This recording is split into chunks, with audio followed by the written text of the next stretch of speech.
The Columbian editorial board is happy to welcome Republican members of the House of Representatives, Linda Wilson, Paul Harris, Brandon Vick, and Liz Pike. Thank you for joining us. As you know, I'm Greg Jane, the editorial page editor here at the paper. And as you also know, because you've all been in here before, we are videotaping this for use on our website, and we post all of our meetings unedited, so for the benefit of our readers. We'll go ahead and get started. I'd like to start with, now we're happy that you guys could join us today, but the legislature is still in session. What is it going to take to finish up here? And we'll start with Paul. I think what it's going to take is an agreement on the total. The Democrats are taking a lot of the budget stabilization. All of a sudden, everything became an emergency, and so we deemed that fires were emergency, and I think we've come to that agreement about meaning the wildfires. Meaning the wildfires. But I don't think that education is an emergency right now, although I deem it is an emergency, but it's not an emergency that we should take out of budget stabilization. It's an emergency because we haven't addressed all the issues yet. So I think some of the things that they listed as emergencies, I think we would disagree with them on. But I think we're different about $300 to $400 million now. I think one of the major sticking points, though, is that the House Democrats continue to want to get rid of the four-year outlook, which is something that we've done in about the last 4 years. We passed a bill that not only do we need to look at balancing the budget for 2 years, and this is more of Vic's territory because he's on the Finance Committee, but we need to look out 4 years because there's ramifications of things that we do today that will have huge impacts 4 years. One is McCleary. So I just find it odd that that's one of the things that they want to get rid of. I realize it makes budgeting a little more difficult, but it certainly makes it far more productive and will lead to less problems in the future. So I think that's probably the major sticking point, is wanting to get rid of the four-year outlook, which I'll sit up there for a long time because I don't want to get rid of that. Mm-hmm. Now, and Brandon, he mentioned you. And, sure. So tell us about the four-year outlook. Yeah, so a few years back, I don't remember exactly how many, but a law was put into place that says the budget has to balance for 4 years. And that was done because every 2 years we'd come to Olympia and say, oh man, there's a big hole we have to backfill. So if we make this thing balance for 4 years, maybe we'll be a little more stable when we go forward and do our next budget. You know, kind of going off what Paul said though, I think the big hang-up isn't even the dollar amount, it's the idea of what a supplemental budget's supposed to do. You know, our position, and I think the history of the state, is that supplemental budget is supposed to take care of those things you couldn't foresee. It's not new policy decisions, it's not new, just ideas people have. It's, we had wildfires, how do we pay for them? We have the lawsuit with Western State Hospital, how do we pay for it? As much as we probably need to address teacher pay and regional compensation and things like that, is that a supplemental budget issue? I don't think so.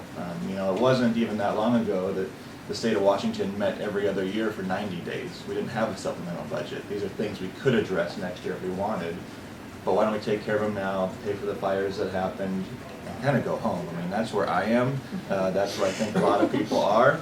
That's where the Senate budget, I think, largely is, although I would argue that's not perfect either. But let's leave those policy decisions to next year, and I think that's how we get out of Olympia, is some of those big changes just be tabled until we have 105 days to talk about it. Oh, there won't be a forecast 4 years out anyway. We have a revenue forecast council, and if you look at our U.S. economy, ever since we started keeping track, there's budget cycles every decade or so, dips and peaks in the economy, and if you're looking at a 4-year period instead of a 2-year period, it's more predictable. And for example, we're looking at, if we would have kept the same budget in place that we passed last year, which was $38 billion. If we would just not add any spending to that, just keep the same policies in place, we would have about $1.4 billion in our budget stabilization account. We call it the rainy day account, because most people can understand what that means. And that way, we're ready for those dips in the economy. One of our responsibilities is to take care of our most vulnerable people. And if we've got a little bit of money in a rainy day fund, we don't have to make these draconian budget cuts that hurt the people that need it the most. So long before any of us came to Olympia, the legislature passed the budget stabilization bill that forced us to put a little bit of money every year in a surplus year into that rainy day fund. And I think it is absolutely irresponsible to take money out of a rainy day fund when we're in a slightly improving economy. It's not raining yet, so let's not take the rainy day fund. The other thing too that I think is important here is the House Democrats, they booked about $120 million in their supplemental budget of new tax policy, new tax increases. But they didn't run any of the bills that would create those out of the House floor. So they booked them in a budget without having the will to vote for them. And I think that's a little disingenuous, and I've written about that in my communications to my constituents. I think if you're really sold on something and you want to build a budget around tax increases, you ought to have the courage to actually vote for them and move them off the House floor. Remember, they're in charge of the House. They're the majority party. Just a sec. When you say tax increases, are they talking about closing loopholes, which is the same, has the same effect? Well, I think that they put the bottled water And the tax tax, back Okay. on the border table. tax. And And that voters would be new. repealed that, Okay. yes. Okay. I'm sorry, Linda. Well, I was just gonna say, part of what Liz was gonna say is that, we are 50-48 in the House. And those tax bills that she's talking about are, they don't have the votes for. And so they're gonna have to come up with, they have to have all 50 of them on those bills in order to be able to raise the taxes. And I think that Frank doesn't wanna do that. I don't think he wants to pull a bill out unless he knows he has all the votes Sure. for it. And so that's going to be a sticking point for them is how do you pass a budget if you don't have the support to do it? No, and Linda, you're fairly new up there. Since you've been there, and not through any fault of your own, but there's nothing special about special sessions anymore. Not if it's 3 Yeah. or 4 or however many Right, there yeah. are. Yeah. Do we need to change the Constitution to allow for longer sessions, or do legislators need to do their job? Well, we need to do our job. But so much of this budget is done without any of our input. Right. We're waiting to hear from them. We're hearing Right. from media before we hear from Mhm. them about what is actually occurring in this Right. budget. I don't know, we could do what Oregon does. If you don't have 600 bills, so this is a supplemental budget, right? Mhm. Minor mid-course changes. If you didn't have 600 bills running, then, we'd probably be able to make minor mid-course changes. Oregon allows 2 in a special session, per legislator. I think that's probably too far Yeah. that way, but, maybe Maybe some middle ground something in the there. middle of where because there's a whole lot of attention on bills. And in a supplemental budget year, Right. we shouldn't be paying attention to all those bills. It should be getting the budget done and getting out of there. We should have been out of here by now.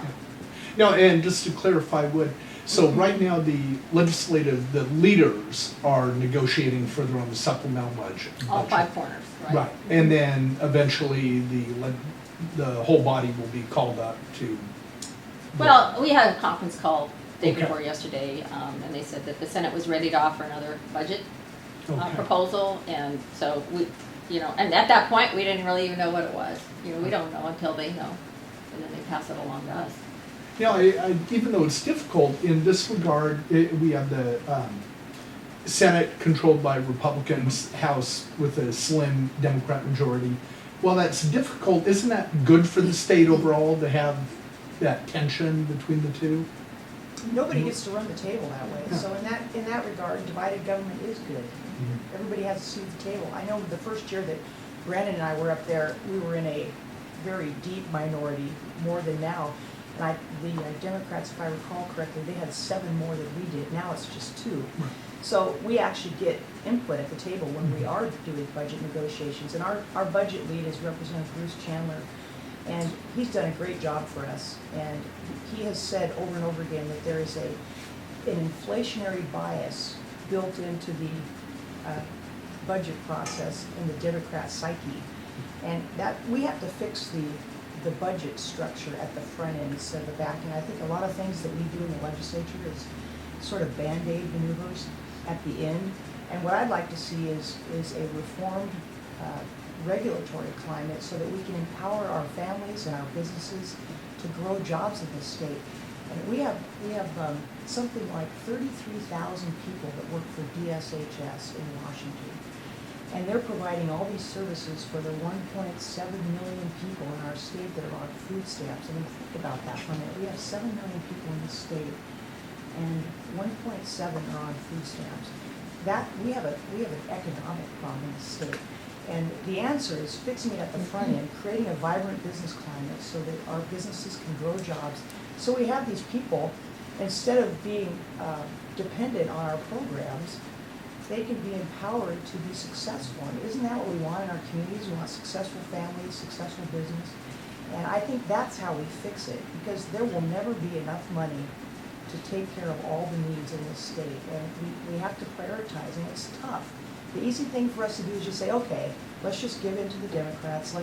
Let's give them the $300 million that they want, that we're a part now on this final supplemental.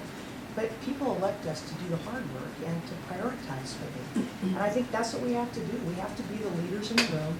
And I'm proud to stand with my colleagues in this room and also with my colleagues in the Senate who are saying, enough is enough. People are demanding that government live within its means. And I bet, Scott Campbell, you and your family have been running this paper for decades and generations. You guys don't want to pay more taxes, I'm pretty sure. And I bet in your personal, you don't want to pay more taxes. So as I travel around the 18th legislative district, nobody says, hey, why don't you grow government and raise taxes? I never hear that. So I think that our marching orders are pretty clear, at least in the 18th legislative district. And people are demanding reform and change, and they want us to do the hard thing. So I'm willing to wait it out.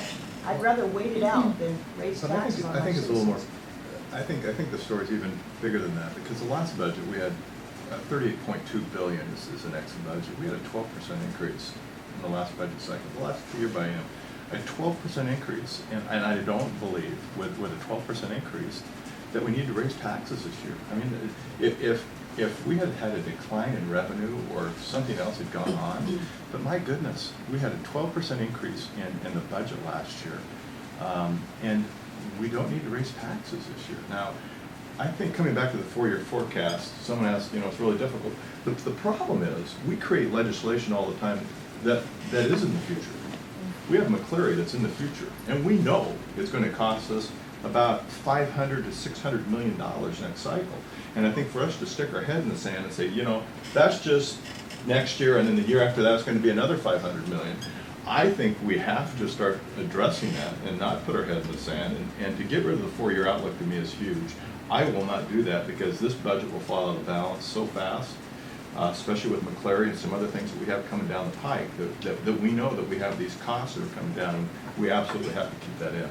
That's huge. The biggest problem anticipating the 4-year outlook is what's Medicaid doing? What's our caseload there? That's what gets us every single time, and it's just increasing exponentially. So that's been the biggest problem.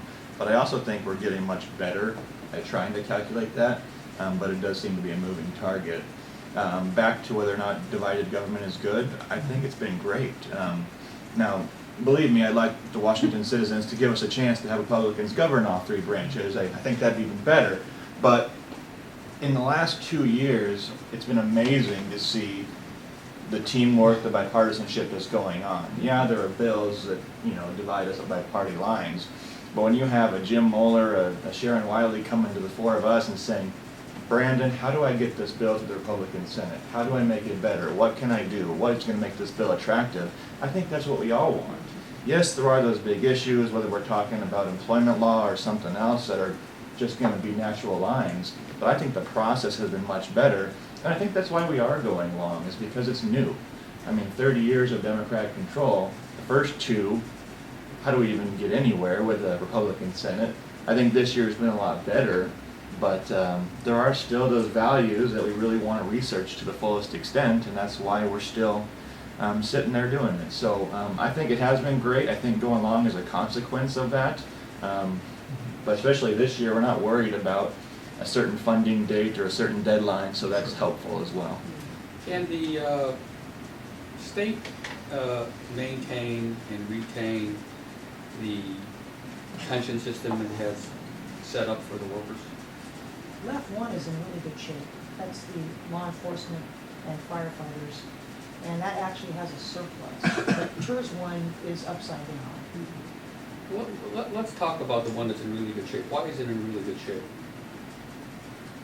That would be, I don't know the answer to that, but I do know Well, is it that in really those. good shape because taxpayers have pumped a ton of money into it? Well, the cities and the counties that fund those, and a little bit of contribution from the employee themselves, but a lot of contribution from cities and counties. And Left One was a really generous plan, and that's why the state had to move away from it, because it wasn't viable for the long term. That's when everything changed and we ended up with Left Two, and TERS 1 became TERS 2, and that's the teachers union, or the teachers pension. But those were unsustainable the way they were. But I think I received a lot of emails from folks that are retired Left One workers in my district, and they don't want those two pension programs merged. And I think that these And who folks. was it that proposed that? The merging Oh, of the the pension Senate Senate. budget. Yeah, that was Senator Braun, it was his, Okay. it was his bill. And I understand what they're trying to do, it's money that's sort of sitting there in a big investment savings account for the state. And they want to backfill the shortfall in the TERS 1 account. And it seems like a good idea on paper, but I think it's better to wait until those, quite frankly, I mean, this isn't I don't know how you say it, but I think it's better to wait until all those workers expire and then deal with the surplus that's in that account and backfill those other pensions. I just think it's a more responsible way to, I mean, we're talking about law enforcement and firefighters, people who have put their lives on the lines, their whole career for our communities, and I don't feel right about changing that system right now. I don't know, we haven't talked about this as a caucus really, because it never came out of the Senate to our chamber. But that's just my personal view. I think let's just wait until the time is right to deal with that surplus. And it's a defined benefit, so those folks are gonna get X no matter how much is in there. And let's just wait till, and there will be a surplus at some point. I think Left One is the one program that hasn't been heavily subsidized. Obviously, there was an employer contribution from the cities, the police, the fire, what have you. But it was well invested. I think they closed it at the right time, was a big key. And it has a $300 million surplus. I mean, it is happy, and unfortunately, those employees are starting to pass away. These are your police officers that retired 20, 30 years ago. So that one has been good, but no, we're pumping probably in the billions of dollars into the regular system now, and it is unsustainable, you're right. We have taken some adjustments in the short term, new employees, myself, we're in a 401k style program where we put in, there's no match from I don't know, the employees have some match, legislators don't, but it is more traditional, less overhead. But there is a big gap there that, you're right, a lot of taxpayer money is going into backfill the shortcomings in the investment, and that's. Do you think that that government employees will eventually go to what, I think it's 85% of private employees, the 401k system? Do you think that's inevitable, that government employees are gonna move the same way that private employees have moved?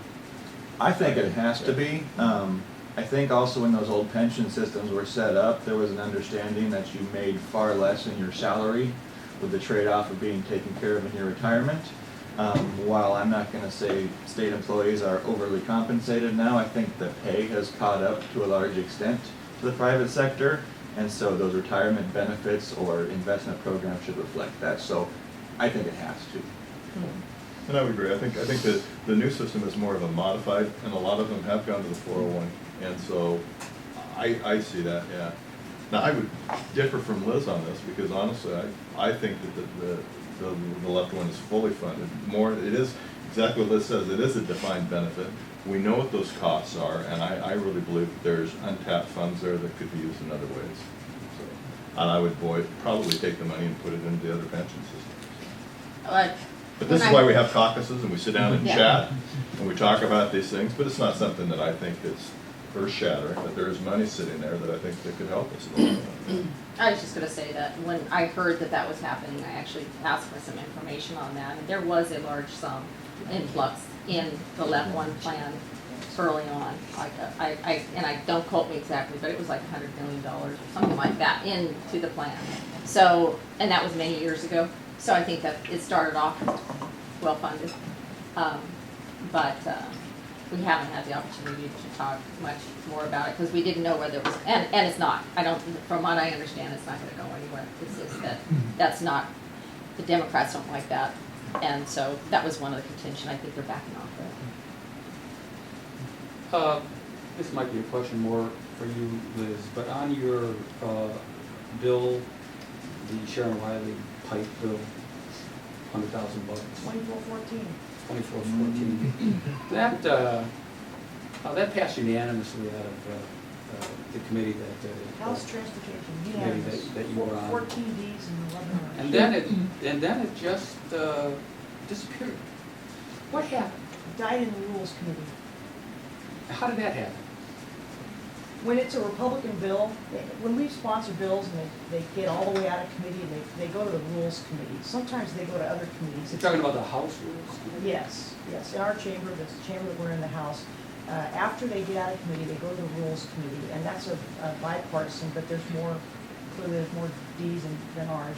Like Well, there were no every more committee. Ds on your committee, on the House Transportation Committee.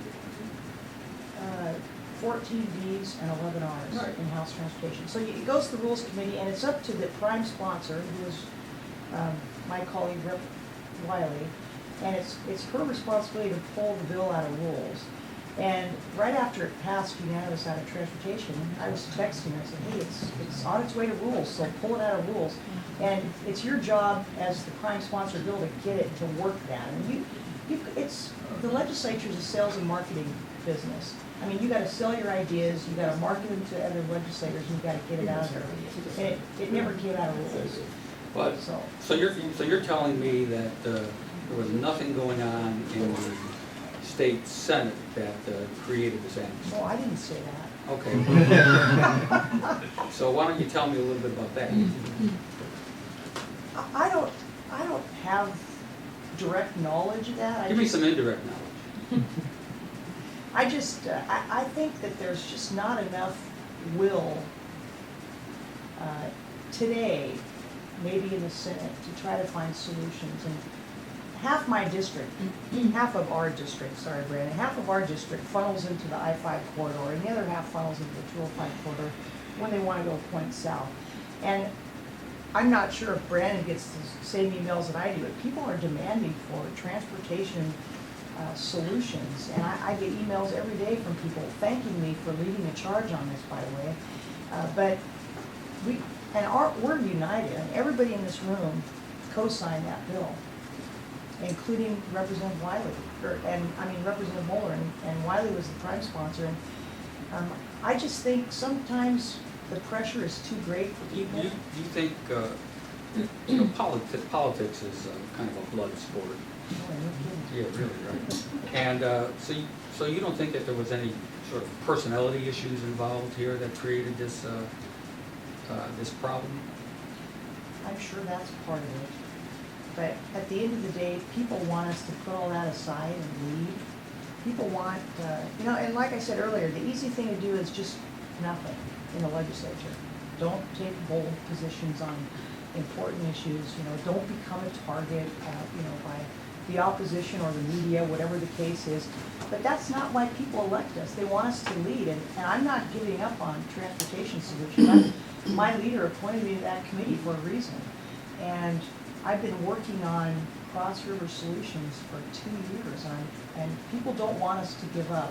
One last question on this particular Okay. topic, although, geez, I'm having fun. I can talk about it all day. So let's assume, for the sake of argument, that you weren't part of this push, and there was another Republican. So we're not eliminating Republicans. We're not eliminating those people who opposed the CRC, but it was another Republican with Wiley that was supporting this. Would it have had a better chance? I can't answer that. Well- Nobody else is taking the lead on this No, deal. I get that. You can't answer that. I Do think you think that maybe it would have had a better chance? Which, because there are personalities involved. we need to all work together. That's what people expect us to do. That didn't happen this time, did it? Well, it happened in the House, It didn't happen in the Senate. no, but we'll get there. I'm optimistic, Lou. We gotta be optimistic, and we have to look forward, not backwards. All right, so you think this has got a shot next time around? Absolutely. And I've already figured out that we gotta get, What's gonna change next time? well, I I've guess met this is with. more questions than. I've met with Curtis King, who is a very powerful person in the Senate. He's chair of the Senate Transportation Committee, and I went and visited with him to talk about another bill of mine that actually was advancing to the Senate. And, because I knew that 2414 was pretty much dead in the water in the House. So I asked him, I said, have you read 2414? And he says, absolutely. He says, I've read it. I said, well, what can we change?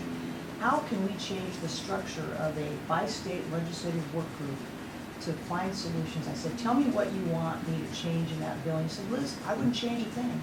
He said, it's perfect, it's a great idea. And I said, well, how about you introduce it in the Senate in 2017? He said, okay, we'll talk about this over the summer. So my hope is that he leads the charge of the Senate, and with his, I mean, he's got a lot of horsepower being the chair of the Senate Transport Committee. So I'm optimistic, and he does, part of his district touches the eastern portion of Clark County, so he has an interest in this solution. By the way, too. what was that $100,000 gonna be used for? Couldn't you guys meet without $100,000? We could, and I think that the concept that Sharon Wiley and I are operating under right now is we don't need that. We're just gonna keep meeting behind the scenes with lots of Oregon legislators like we've been doing for the last 18 months to 2 years. And the idea is we have to sit down with folks on both sides of the river to come up with a plan. We have to have a regional plan with 3 lines on the map that everybody kind of agrees to. You know, 3 new crossings. We're not gonna be able to build them all at once, but let's just come up, because we have to have a plan for the next 100 years in this region. And we have to anticipate which parts of the county is gonna grow robustly, and our economy is, I mean, I should say this, our robust economy is dependent upon a viable transportation system. And people are expecting us to find solutions, and 2 bridges between 2 metropolitan areas is not enough. So By the way, you just saved taxpayers $100,000. I don't know if you realize that. It was not new taxes, it was gonna be The way- from I existing think the way- revenues. I think the way politicians spend things, that's $100,000. It was coming from the multimodal account, which is really kind of cool because that takes money away from light rail and other transit to build lanes, which I'm all for, so, But you got 9 months to work on it, right? yes, Yeah. yes. Just a real quick follow-up on that. What kind of response have you gotten from Oregon? I know Tina Kotek didn't seem very interested in meeting. We're gonna work on that over the summer. Okay. I understand they've adjourned for the year, so she probably has some more time to meet, and she's on my list of folks to meet with, and I think that, you know. And we've invited her up here a couple of times, and she hasn't been available yet. So Maybe we'll she- keep working on it. Maybe as we well. can, maybe we can all meet. That's Uh, right. Wouldn't that be That's great? what we're hoping to do. We'll work on that. Okay. so. We're not even gonna charge $100,000. We're That's cheap. good. We'll do it for 50. You know, back when right after that bill died, I was walking over to the Capitol, and I ran into Sharon Wiley, and she said, Linda, do you think that there's a way, can we all just be able to meet, work together, set our ideologies aside, and just can we have the discussion? And I said, I believe we can. I don't know that we have to have $100,000, you know. I think sitting down at the table and getting us all involved, it is a Clark County project. Lauren and I were just talking about that earlier. We're all representing Clark County. If it is the 18th or 17th or the 49th, we're all funneling in to the 205 and the I-5. There's reasons to be talking about it. So, absolutely, the discussion should happen and work together. No, obviously, we could fill an entire meeting. We're talking about I-5. Moving on. Well, and Greg, the 100,000 was really a placeholder. I mean, I think it was more of a showing a sign to Oregon that we're ready to sit down and do business, because it was our, quite frankly, it was the Senate Republicans that pulled that project off the table. So what they're saying is, okay, the vernacular is Washington killed the last project. So it was more a show of a sign of good faith. We're ready to start. We'll even fund it, because that bill, 2414, didn't require any money on the table from Oregon to sit down and start doing it. Sure. And it, we'll get there, Greg. It's just, Keep working on that. we need to. People expect us to lead. Let's move on really quick. School funding. Legislature this year reached a plan to agree to plan for a plan in the future, basically. That was my headline. So, and well, I can understand that. There's a lot involved. Put on your taxpayer hat for a minute, though. If, as a constituent, is that adequate, do you think? Linda? Well, you said that, that was my headline for my newsletter. A plan for a plan is not a plan. No? And that you're talking about House Bill 6195, right? I think it is. It's, I actually voted no on that bill because there is a whole lot of requirements in there, and it's another task force. It's another, we're going to be Right. talking about, it's a continuation of the education task force that already occurred last year. We also have $500,000 that's going to a consulting firm to go through and gather the information and the data, looking for information on teacher salaries and how, where are we really on that? You know, we don't really know exactly where we stand on that. You know, and I agree with some of that. I agree that we need to know of that information. However, at the end, there's a requirement at the end of next session that we actually have to eliminate the local funding for the local levies, right, which is that levy swap or whatever we were talking about. How do you study something and try to come up with an idea and then require that you do this at the end? Because we don't, how do you know that that's going to be the answer? I know that that's unconstitutional, but we need to figure that out before we sit down and, we're studying and studying and studying, like you said. So, Paul. Well, I signed yes on the bill. But, And let I me would ask again. this then. Yeah. But, and I agree with the need for studies. Why wasn't this studied 4 years ago, after McCleary came down? You know, I think that the real difficult thing here, honestly, is what is a basic education? And that's really still the answer. And I know you can say, gee, in 4 years, we still haven't drilled down to the actual number of what Bellevue, what Evergreen, what Battleground. When you start looking at every district, the 294 districts throughout the state, and how they're funded, and how they're funding, and what they actually deem as basic education, that's the real issue. And we really don't know that yet. Why not? I don't think we've gotten accurate numbers when we've started to drill down. We're not confident that we're getting accurate numbers. And we're not confident that some people aren't fudging numbers for what basic ed versus somebody else. There's about a $2.5 to $3 billion difference from what Republicans believe what basic education is versus Democrats. So that's about 10% of the budget. It's a big deal. We got to figure that out. And I believe in this interim that when we come into session next year, we will have to have defined what actual basic education funding is. Did we kick the can? I would have to say we did.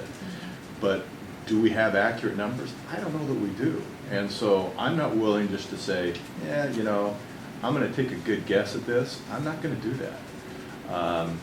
I've got to have accurate, good numbers that I feel confident in of what a basic education is. And if we as a state are going to supply all those funds, I want to make sure that I can do it and that I have defined it well. I want everybody to remember that we did not commit to fund this or do this until 2018. I believe we'll get there. We'll have the numbers and it'll work.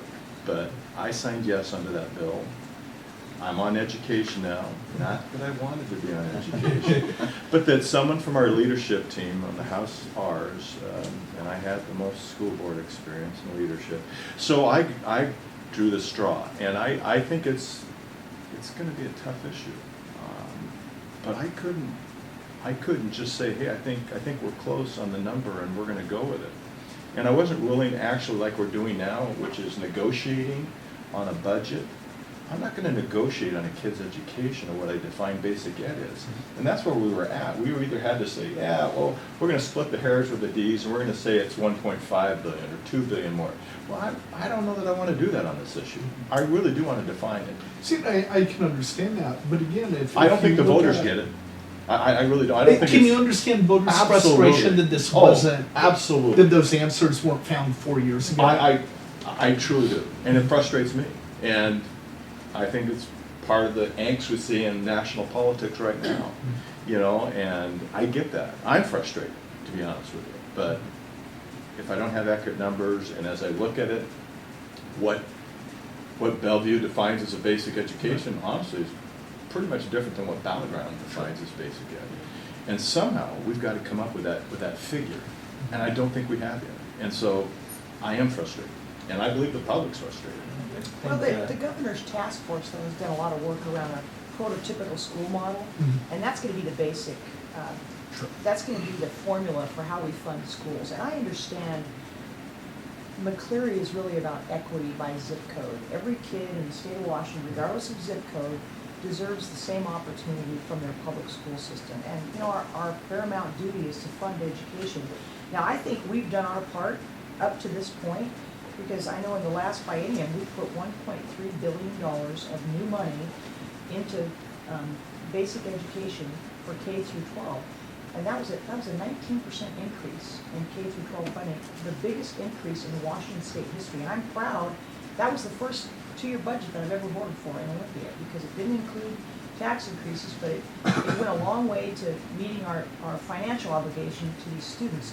But the other part of McCleary too is accountability. And the taxpayers deserve some return on their investment of all this new money, which means we need to improve the 77% graduation rate. That's our average state's graduation. That is dismal. I mean, we should be at 100% in this state. So we have a long way to go in improving the system. So with all that new money, there needs to be better results too, better test scores, better outcomes, higher graduation rates, and we need to be able to prepare these kids. You know, the other part of McCleary too is career and technical education training is hugely important. Only 25% of the jobs in this state require a 4-year baccalaureate degree, which means we need to prepare those 75% of our kids that aren't going to go on to a 4-year degree program for meaningful employment. And we have lots of great jobs. I mean, when I was touring Thompson Metal Fab a couple of years ago, he starts his welders out at about $75K a year. I mean, that's a good starting salary for somebody who's a talented welder out of the Clark College welding program.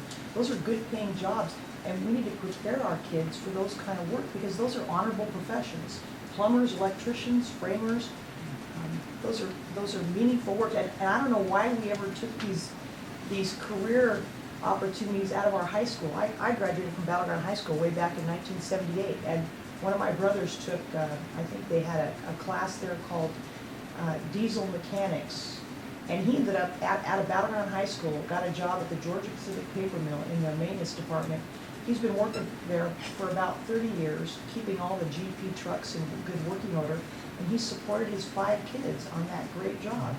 And so that's a really good example of how career and technical education should be a really important part of our education. And for some reason, over the last 20 years, we've decided that we're going to take all that CTE out of our high schools in Washington, and instead we're going to build these standalone skill centers.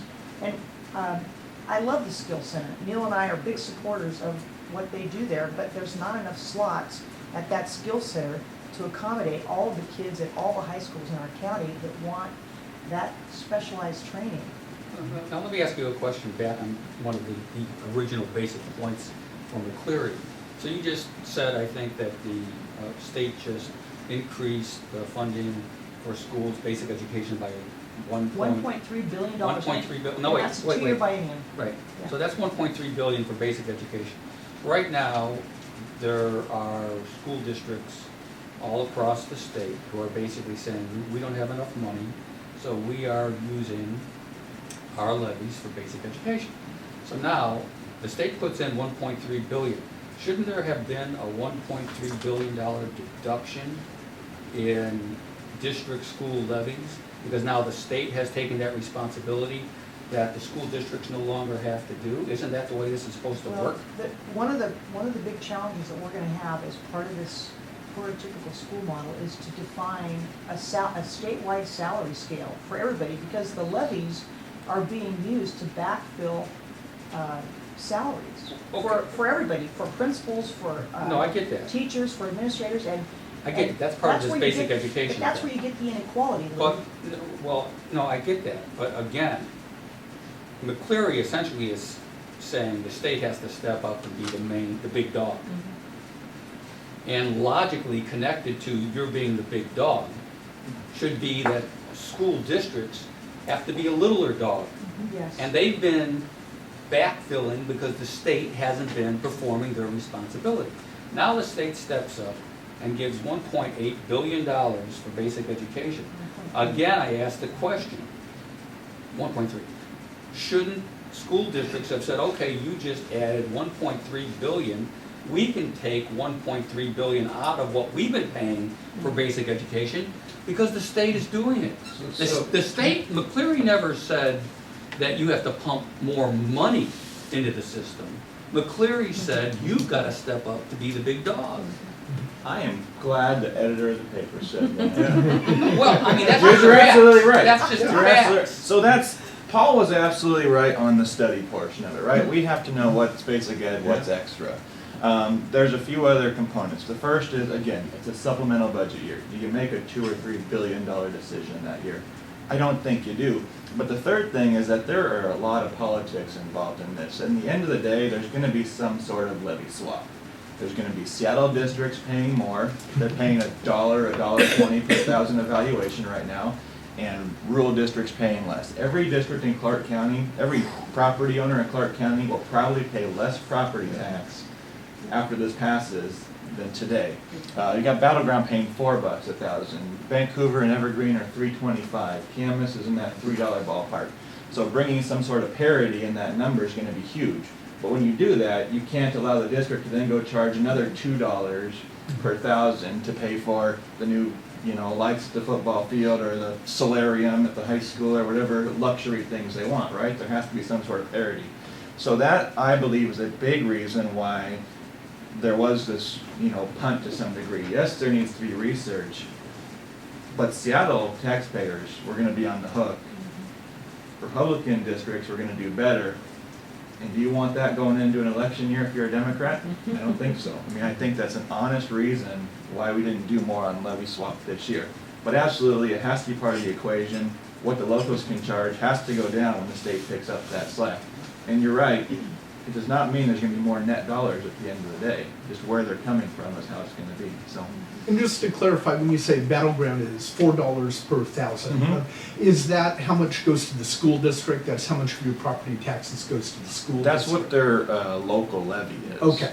Yeah, so Yeah, that's, just wanted to that's clarify. above and beyond the state portion. So I want to. So, but I want to go back to your question Yeah, though, go ahead. where that 1 point, you're not gonna like this, but where that went, all-day K. So we fully funded all-day kindergarten throughout the state, Which was a new policy decision. which was a new policy decision, and we also lowered classroom sizes. So we did put 1.3 billion, but we expanded programs again. We did things we hadn't done before, and, I'm really nervous this summer that you're gonna see some strikes. I think as this discussion takes place more with education, and as I think what Brandon says is reality, I think the WEA and these unions are gonna become very activated in this off cycle, because this could be their last big chance to negotiate. And so they're gonna wanna get as much as they can. And I'm very nervous of what's gonna happen this year, just before we go into school. I really am. We're hearing rumors Yeah. of September already for Yeah. strikes. So, Across the state. I thought You that was know- illegal. yeah, so did I. It is. So, anyway, I didn't want to cut you off, but I wanted no, to tell you where that's the okay. 1.3 billion went, and we Yeah. expanded programs. So some- All-day K. Were those expansions envisioned to be part of the future definition of basic education? Is that the All-day budget? K. All-day K was, and Class smaller sizes class will be. sizes too. And So, we also added part of the vision. soccer, which Yeah. is materials Yeah. supplies. Good. We bought a lot of Yeah. diesel. Operating teachers So in some the- classrooms. we spent the 1.3 and it went to education. Is a post-McClary future, does that envision a ban or a lid on local levies? Or will they still exist? There won't be a Fund ban. beyond There will be a basic? ban, no. In fact, what will happen is voters will know that the state of Washington has fully funded basic ed. Now, if you want to enhance programs, If you want to do something else, you can. But you can't label that any longer that little Susie isn't going to get a good education, Right, because right. little Susie's going to get a great education. Now, is little Susie going to have some enhanced programs? Fencing classes. Hey, Well, you know, Seriously though. It was always what it was intended for. Absolutely. As long as it's Supplemental. outside- By definition. By Yes, as long definition, as it's so outside no, that no definition. kid should have disparity throughout the state on their, quote, basic education, which is the way it should be. But you're still gonna have wealthy districts and less wealthy districts. Probably, absolutely, I can't fix that, Right. yeah, Yeah, no, should you? no, yeah. No. I mean, that- Good. I was gonna say, one of the concerns though is that the levies will still be there, and so somehow we need to be able to say that they can't start Right. creeping up, because that's why we're in the position we're in today. Yeah. Because they chose to do that, they chose to Sure. raise the levies in order to fund salaries, is what they Right. did. So we've gotta make sure that can't happen again, because, you know. Because the it's salary should be unconstitutional. considered basic Right. education. Right. And the Yeah. salary scale, statewide salary scale is a really important part of this, Mhm. because that way the school districts will not have to backfill shortfalls in salaries with levy dollars. And that's probably one of the biggest cornerstones of the McCleary Mhm. decision in the first place, is this inequality of salaries across the state. And I would even argue that our poorest districts need the highest paid teachers. I mean, maybe there should be we already, in the prototypical school model that we're working on, there is already a geographic compensation. So if you're in a high rent district of Bellevue and you're a teacher, you probably should get a little bit more than somebody in another part of the state that has a lower cost of living. They call them geo-pay. We do that with our troopers in our Washington State Patrol. So there'll be that part, but I think we should have the best teachers. Maybe there should be an incentive for the poorest districts, because our path out of poverty is education for these kids, and we need to give them all the tools they need to get out of that cycle of poverty. A lot of those teachers, there's high burnout rate in those Sure. already in the And schools. Yeah. a lot of discussion this year was for shortage of teachers, so how do we do that? How can we bring in retired teachers to Right. backfill for substitutes? And, you know, there's several things that got talked about, but we didn't get any answers on, so. Sure. I have another bridge question, and I'm hoping that I could just get a very simple answer. I know how politicians love to explain things forever and not actually answer a question. Hey, that's just life, I get it. So here's the question. Should I start with you, Liz, or? Nah, you don't have to start. I already talked about the bridge. No, well, no, you're gonna have to say it again. So here's the question. I get, most people get that eventually there's gonna be a whole lot of bridges. We all love a whole lot of bridges. We get that. So, you know, eventually there's gonna be an east bridge and there's gonna be a west bridge. We get that. Now let's talk about priority. Now you have to decide, what do you want to concentrate on first? No obfuscation with we need all of these bridges. We get it. What's the priority? Fixing the I-5 corridor? That's number one. The West County Bridge, that's number two. East County Bridge, that's number three. My- What's the priority? One, two, or three? My priority is one, the I-5 corridor. Okay, good. Because you said corridor one. Corridor. One. Corridor. Okay. Thank you very much. Short and sweet. Actually, I have See, another we're quick united. question. That's good. Well, you know, Well, not everybody in this county then is. let's Just do can't it. be two Should be lanes at no the Rose problem. Quarter. Yeah. Not everybody should. Well, you had to get that in.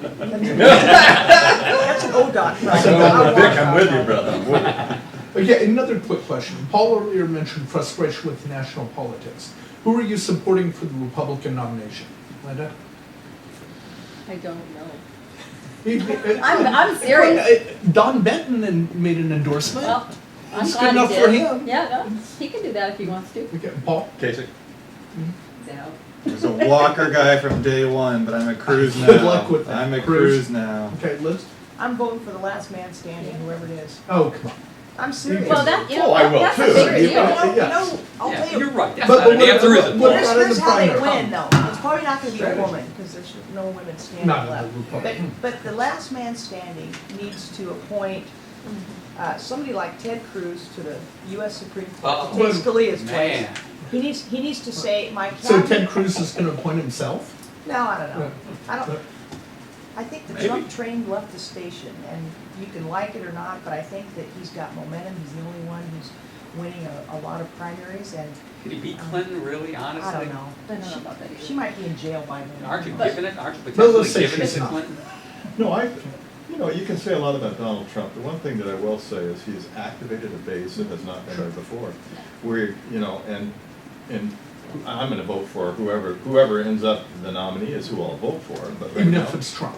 Absolutely, even if it's Trump. If we don't, Yeah. then I mean- we're gonna split the party and it'll be, I mean, if we don't, we're assured of Hillary, right? Mhm. And so, I think that's, and I agree with Paul, I mean, Trump is actually, he's moved the conversation. He says what people wanna hear. Yeah. I don't know that, Is Well, that a makes good sense, thing or a but- bad thing when you do it at his level? well, Isn't that funny to both outsiders? like, it is activating the base, right? There's a whole lot of people involved in this that you don't usually hear about. I'm talking politics with people that I've never talked politics before because of this race. So I think, that's a good thing. He's bringing the But- private sector union guys to the table, he's bringing the blue collar workforce to the table. I mean, there are interesting things, for sure.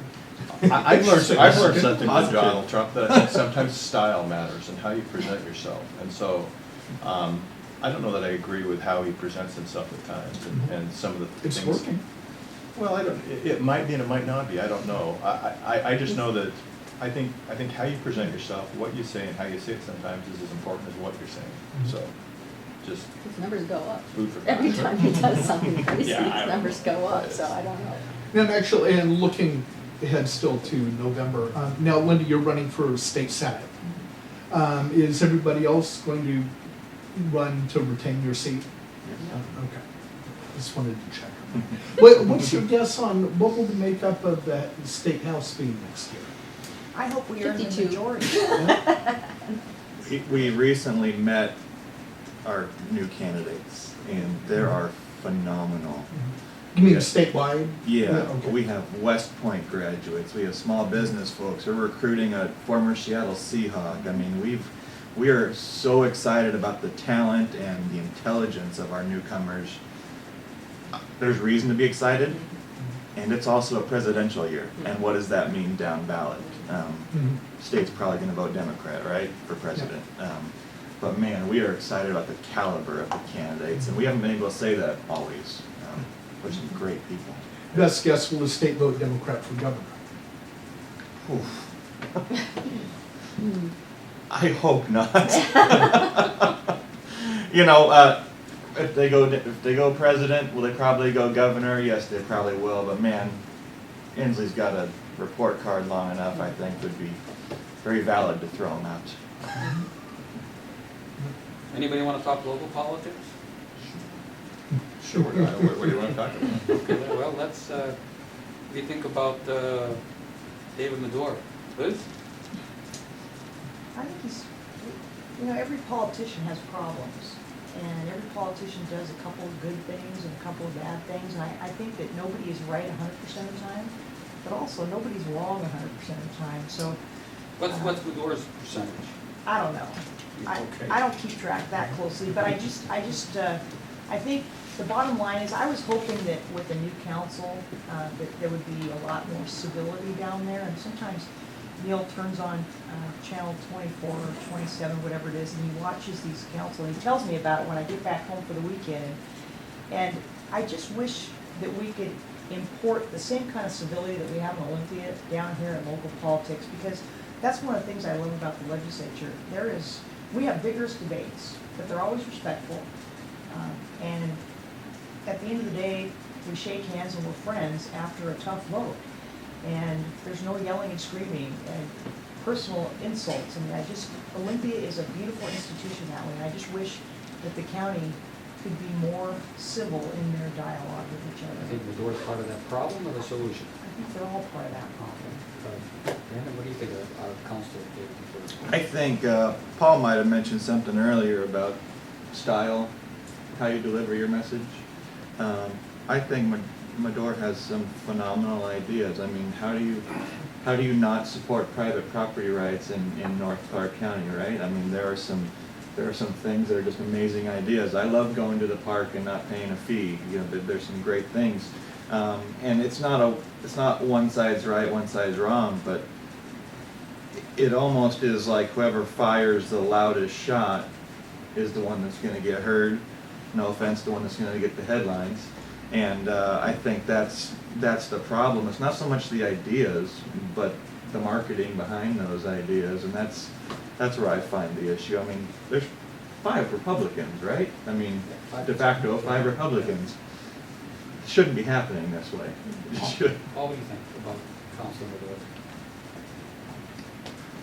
I have great respect for Julie Olson, for Jenny Stewart, and I actually have great respect for David Medora. I don't know that I appreciate the way he's presenting himself and the way things have been transpiring. I have several of the council members who talk to me quite often. He's not one who share great angst at the demeanor and how people are being treated there. So, and it typically falls back to David Medora, to be honest with you. So I think we need to, especially as Republicans, and especially just, no, screw the party.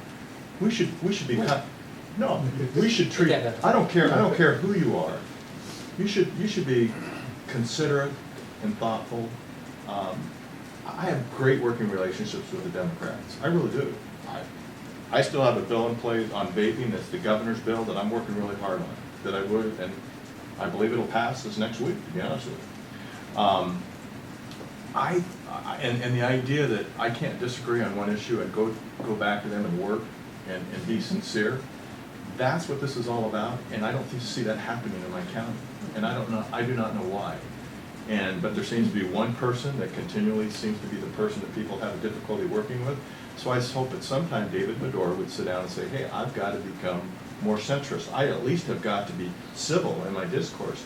And some of the words that I hear, that I play back, that I hear how we treat each other, completely unacceptable. Absolutely. I'm sorry, let me interrupt just for a second. Paul, you said you hear about angst over how people are being treated. Does that mean other council members or county staff? Council members themselves. Okay, just wanted to clarify. Go ahead. I just wanted to make sure that. Yeah. Well, I'm in the same camp as the rest. He has good ideas. I don't appreciate the process. I think that, in fact, I had a conversation with him right after I got into Olympia. There were some discussions about, a project down here, and I felt like we could work. We need to work together. I mean, there's things, if we want to accomplish things in Clark County, then and you need help in Olympia, then that's when you start talking to us, right? And so I did have a conversation, and I really felt like I opened the door to asking questions and finding out more about it, and I kind of felt like the door was shut because he went off in another direction and didn't say anything about what, if I can find out things up here and you can find out things down there, then we're going to get the truth, right? That's really what we're looking for. And ultimately, at the end of that conversation, I said, David, there's an African proverb that I really like, and it's if you want to go fast, go alone. If you want to go far, go together. I mean, it was the young boys of, I forget the name of that movie, but that's where I saw it from, and it was a fascinating movie. And Don't look at me, I'm older than you. I'm not. But it is, you have to work together, and what I see here in this particular element is that there's a whole lot of going it alone. And you have to have buy-in. You have to have people owning the issues in order to go anywhere and get to the best answer, the best result for the people, right? Ultimately, that's what we're after, is the best result for Clark County, whatever the problem is. And so that's where we're at. Great. Well, I appreciate all of you coming in. Thank you very much for your time. Thanks for inviting us. Awesome. Oh, good to have you. So, thanks very much.